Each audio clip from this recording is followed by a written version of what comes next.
नमस्कार। आपका ख्याल में मैं शुभेंदु चौधरी आपका बहुत बहुत स्वागत करता हूँ। मित्रों, आज के जो वीडियो है वो मैं आप तक सच्चाई को रूबरू कराने के लिए लाया हूँ। जैसे कि आप जानते हैं, हमारे जो पड़ोसी राज्य बांग्लादेश और उसमें जो घटित घटनाएं हो रही है, आप सोशल मीडिया के माध्यम और न्यूज़ चैनल के माध्यम आप अब तक समझ गए होंगे वहाँ क्या क्या हो रहा है। लेकिन इसके असलियत, इसके जड़ में जो ये है, क्या इसका असलियत क्या है, वो असलियत आप तक पहुँचाना बहुत ज़रूरी है। इसीलिए मैंने ये वीडियो लाया है आपके लिए, ताकि आपके आँख खोल दे। इसीलिए अगर इस चैनल को आप सब्सक्राइब ना किया हो तो ज़रूर सब्सक्राइब कर लें। मित्रों, जैसे कि आप जानते हैं, ये जो भारत है ये एक समय में अखंड भारत हुआ करता था। अफ़गानिस्तान, ये बांग्लादेश जो पाकिस्तान का ही अंश है, अब 71 का बांग्लादेश, पाकिस्तान, उसके बाद में श्रीलंका, नेपाल, इस तरह भारत के जो बिल्कुल बॉर्डर में ये सब राज्य था।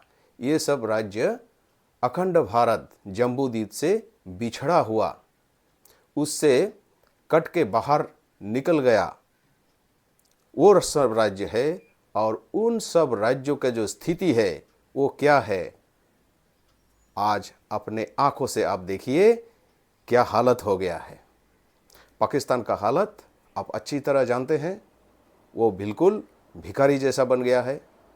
और इसके बाद में आपका श्रीलंका का क्या हालत हुआ वो भी आप देखे हैं। और अभी ये जो बांग्लादेश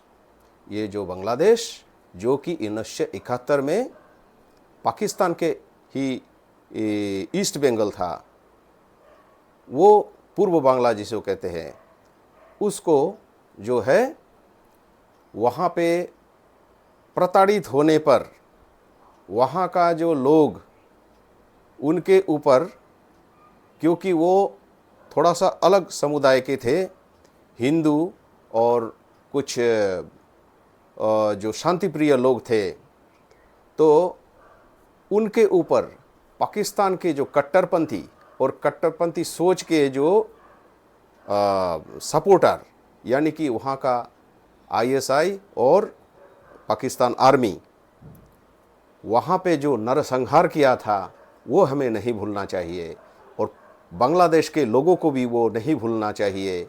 तो बांग्लादेश का जो क्रिएशन वही हुआ है वहाँ के जो मुक्ति योद्धा, जिसके लीडर थे शेख मुजीबुर रहमान, और वो वहाँ पे गणतंत्र स्थापित करने के लिए भारत से काफ़ी सहायता ली और उसके बाद में वहाँ पे स्थापित भी हो गया। लेकिन जो कट्टरवादी है, जो विभाजनकारी है, जो मौकापरस्त है, जो देश को बांटने वाले हैं, जो लूटने वाले हैं, जो कट्टरवादी है, वो सोच ने उनका दमन कर दिया, उनका हत्या कर दिया। इस तरह बांग्लादेश कई उतार चढ़ाव के बाद जो है, ये जो शेख हसीना जो है आवामी लीग का, वो पुनः वहाँ पे डेमोक्रेसी स्थापित करके एक शांतिप्रिय देश बनाने का कोशिश किया, और वो कामयाब भी हुई। क्योंकि आज देखिए पाकिस्तान का हालत से बांग्लादेश का हालत जो है, पाकिस्तान का हालत से इकोनॉमिकली बहुत अच्छा है। श्रीलंका के से अगर मुकाबला करें तब भी बांग्लादेश का स्थिति बहुत इकोनॉमिकली बहुत कामयाब हुआ है। और ये सब ऐसे नहीं हुआ, ये सब भारत के सहायता से हुआ है। क्योंकि भारत की जो सोच है वो अखंड यूनिटी, जो जोड़ने की राजनीति करता है और जोड़ता है, वो तोड़ता नहीं है। इसीलिए उसके माध्यम से बांग्लादेश का स्थिति बहुत अच्छा हो गया था। लेकिन अब देखिए, ये सब जो कट्टरवादी है और वहाँ के जो लोग हैं जो इस तरह के मतलब वहाँ पे नरसंहार कर रहे हैं, ये जो शांति प्रिय लोग हैं, जो एक समुदाय के ऊपर, हिंदू समुदाय के ऊपर जिस तरह उनका अत्याचार, उनका जो नरसंहार और उसके बाद में उसका मंदिर, उनके घर पर्टिकुलरली टारगेट करके ये चलाया जा रहा है, ये कहाँ का मानवीयता है? ये सोचने वाली बात है। लेकिन इसके मूल कारण क्या है, यह आपको समझ में आना पड़ेगा। क्योंकि ये, जबकि सरकार में रहती हुई वहाँ की प्राइम मिनिस्टर शेख हसीना को भनक नहीं हुई कि इसके पीछे कौन सा ताकत है। समझिए, ये कोई बांग्लादेश के अंदरूनी ताकत नहीं है उसको तोड़ने वाले। इसको जानने के लिए आपको थोड़ा पीछे हटना पड़ेगा। जब अवामी लीग की शेख हसीना पावर में आई बांग्लादेश में, तब वो बांग्लादेश में डेमोक्रेसी फिर से स्थापित करने की पूर्ण जो वो शक्ति थी, वो देश को एक करने के लिए उन्होंने जो कार्य किया वो बहुत सराहनीय है, जिसके कारण बांग्लादेश का उत्थान हुआ था। लेकिन क्या हुआ, इसके पीछे सबसे बड़ा हाथ था अमेरिका की CIA की। अब जानिए, ये CIA, क्योंकि बांग्लादेश जो है अमेरिका के पांव तले दबे नहीं, अपने सर को नहीं झुकाया, और एक छोटा देश होते हुए भी, एक उतना सक्षम देश, सामरिक रूप से भी इतना सक्षम नहीं होने के कारण भी वो जो है अपने पेड़ में खड़ा होकर के, सेल्फ डिपेंडेंट होकर के जो है वो लड़ी और अपना देश को वो खड़ा की, इतना इकोनॉमिकली भी डेवलप कर दी।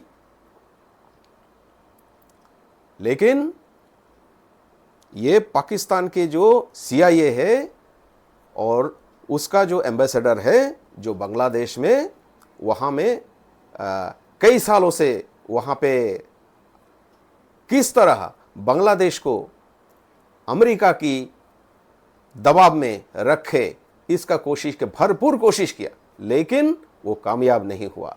और यही है मूल कारण। अमेरिका जैसी देश, ब्रिटानिया जैसी देश, वो हमेशा से ऐसे ही करते आए हैं। जहाँ पे वे दमन नीति से वो कामयाब नहीं हुए, तो वो क्या करते हैं, इस तरह की ऐसे चाल चलते हैं कि वो देश को तोड़ डालते हैं। और यही किया अमेरिका की CIA, यही किया, और इसके पीछे सबसे बड़ा हाथ अमेरिका का ही है। वो अपना गुरूर, अपना जो ह्यूमिलेशन है, उसको वो हजम नहीं कर पाए और एक फलता फूलता बांग्लादेश को इस तरह अराजकता में धकेल दिया। अब सोचिए, अमेरिका तो वहां खुद जाकर के किया नहीं, लेकिन ऐसा कूटनीतिक चाल चला, ऐसे पैसे वहां पे वो फंडिंग किया कि वहां का जो ये सब अराजकता फैलाने वाले जो है, ये सब है उसका टूल किट।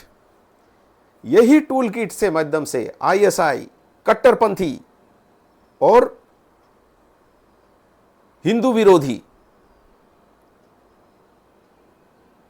एजेंडा चलाने वाले बाहर से, ब्रिटेन से, अमेरिका से, बाहर से और अंदर से, जिसमें पाकिस्तान का भी हाथ है और चाइना का भी सपोर्ट है, ये सब टूल किट के द्वारा जो है वहां में बांग्लादेश को तोड़ने की साजिश की गई। ये है असल कारण। और आप इसको आप न्यूज़ एजेंसी से जांच भी कर लें, क्योंकि मैं ये आपको लेटेस्ट खुलासा आपको बता रहा हूं। तो इस तरह बांग्लादेश की ये हालत कर दी गई। अब सोचिए, जो विस्तारवादी सोच चाइना, वो वहां पे इतना मौका नहीं कर सका, पाकिस्तान भी नहीं कर सका। और जबकि जानते हैं कि ये जो हमारे एशिया की इस जो देश है, भारत समेत, कोई भी देश जब फलता फूलता है, देश का विकास को आगे लेने जाना चाहता है, तो इन सारे जो है कट्टरवादी, विस्तारवादी और विभाजनकारी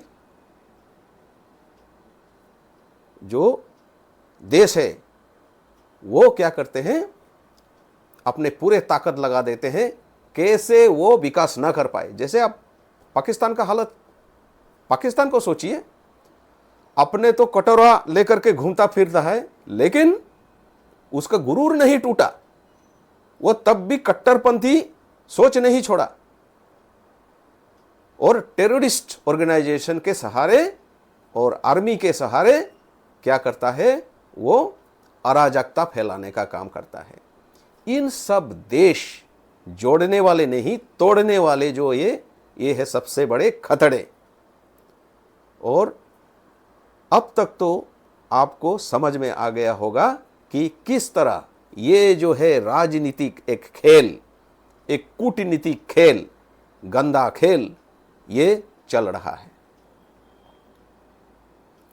और तो और, लेकिन इन सब देशों को देखिए, भारत से तो अलग हो गया, लेकिन आज वो शांत नहीं है। वहां पे अहिंसा, लूटमार, भिखारी, भूखमरी, ये सब हो रहा है। भारत कैसे इतना मजबूत हुआ? 1947, अब स्वाधीनता दिवस आ रही है। देश को भी एक राजनीतिक फायदे को अपने स्वार्थ के लिए देश को धकेल के जो चला रहा था जो सरकार, उसको तो वहां से जो हालत हो गया था, हर तरफ पाकिस्तान जैसा भिखारी ही बन जाता। लेकिन ये तो गनीमत है, भारत मां की लाल मोदी जी आए और बीजेपी ने ऐसा काम किया, देश को जोड़ने का काम किया। और इसके कारण आज जो भारत है वो थर्ड मोस्ट स्ट्रॉन्गेस्ट इकोनॉमी बनने जा रहा है। तो देश को जोड़ने वाले ही शांति ला सकते हैं, तोड़ने वाले नहीं। तो हमारे भी आंखें इस तरह खुल जानी चाहिए कि इस तरह विभाजनकारियों जो है उससे आप सतर्क रहें, क्योंकि हमारे देश में भी ऐसे विभाजनकारी, स्पेशली राजनेता, पॉलिटिकल पार्टीज, ऑपोजिशन पार्टीज, कुछ ऑपोजिशन पार्टीज जो है वो फिराक में रहते हैं किस तरह भारत को तोड़े। किस लिए जानते हैं? क्योंकि वो भारत से प्रेम नहीं करते। उनके लिए देश कुछ मायने नहीं रखता। उनके लिए देश जो है एक बिजनेस है, एक व्यवसाय है। पावर अपने हाथ में रख के, गद्दी अपना के, हथिया के, उसके बाद में देश को चलाने वाले ये लोग हैं। ये लोग अपने देश के अंदर जो है विभाजनकारी, फूट डालने वाली जो राजनीति करते हैं, मित्रों, उनसे सतर्क रहने की ये घड़ी है, क्योंकि ये फिराक में रहते हैं ऐसे अराजक तत्व। क्योंकि आप जानते हैं घर को जलाने के लिए एक चिंगारी भी काफी होती है, लेकिन भारत एक मजबूत देश है और भारत के जो देश जो है, देश वो ऐसा मजबूत हाथ में है कि उसके पास उतना क्षमता है इस तरह अराजक फाने वाले को वो दमन करने के लिए। वो आज जो है वो इतना मतलब आपा रखता है। इसलिए आप जो है, हम जो है देशवासी, इसको अच्छा से समझे, क्योंकि अब जिस तरह बॉर्डर के चारों ओर घुसपैठियां घुसने की फिराक में हैं, तो हमारे देश के उन विभाजनकारी जो नेता है, जो गद्दी हथियाने के लिए कुछ भी कर सकते हैं, देश को भी बिक सकते हैं, देश को भी बेच सकते हैं, ऐसे विभाजनकारी ऑपोजिशन पार्टी के कुछ जो नेता हैं, वो है सबसे बड़े हमारे अंदरूनी शत्रु, अर्बन नक्सलाइट्स। उनसे हम सतर्क रहना बहुत जरूरी है और अपने देश में शांति बनाए रहने की जो जिम्मेवारी है, ये केवल सेना का नहीं है, क्योंकि सेना तो देश को बचाते हैं, दुश्मनों से बचाते हैं, ऐसे नहीं अपने बलिदान देकर, लेकिन देश के जो अंदरूनी, देश के जो भीतर के जो लोग हैं, देश के जो स्वार्थी, लोभी, विभाजनकारी, फूट डालने वाले और उस नशे में रहने वाले कुछ जो चंद जो अराजक फैलाने वाले लोग हैं, वो मौके में हैं, मौके के फिराक में हैं। इसीलिए ये हम जो है एक सचेत नागरिक होने के नाते हमें अपनी आंख जो हो खुली रखना है अपने समाज में हर जगह, और ये हमारी जिम्मेवारी भी बनती है, क्योंकि ये हमारी देश है और इसको जो है शांति प्रिय रखने का कार्य जो है केवल नेताओं के पास नहीं होना चाहिए। नेता तो हम बनाते हैं, तो ये हमारी जिम्मेवारी है कि शांति बनाए रखें। जिस तरह ये घटना घटित हो रहा है, मुझे ये विजुअल्स दिखाने का कोई शौक नहीं है, क्योंकि बहुत दुखद है। ये किस तरह की मानवता है, नरसंहार करके क्या शांति, ये शांति दूत बन के बैठे हैं। अब देखिए वहां के लोग कितने प्रेम करते हैं अपने देश से, अब पता चल गया ना। ये लोग सच्चे देश प्रेमी नहीं है, इसीलिए आज इसका पतन हो रहा है।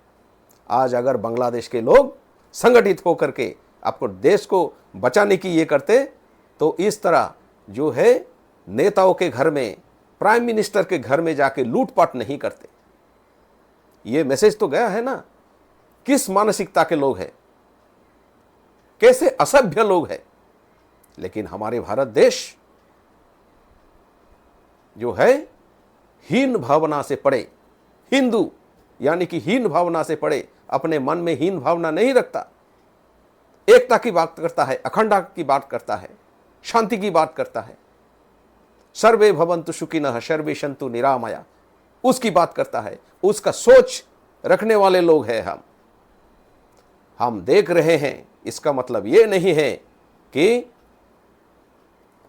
जैसे कि आप जानते हैं, जब जब दुनिया में संकट आया और अपने देश के लोग चाहे किसी मजहब का हो, वो संकट में आए, युद्ध के स्थिति में मोदी जी के नेतृत्व में उनको वहां से सकुशल वापस लाए।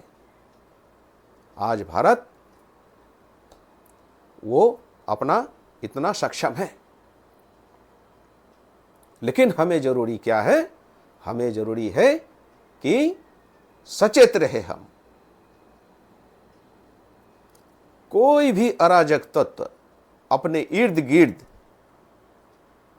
अगर हमारी नजर में आए, तो एक जिम्मेदार नागरिक होने के नाते हम इसको, जो हमारे देश के एजेंसियां हैं, उनको सूचित करें,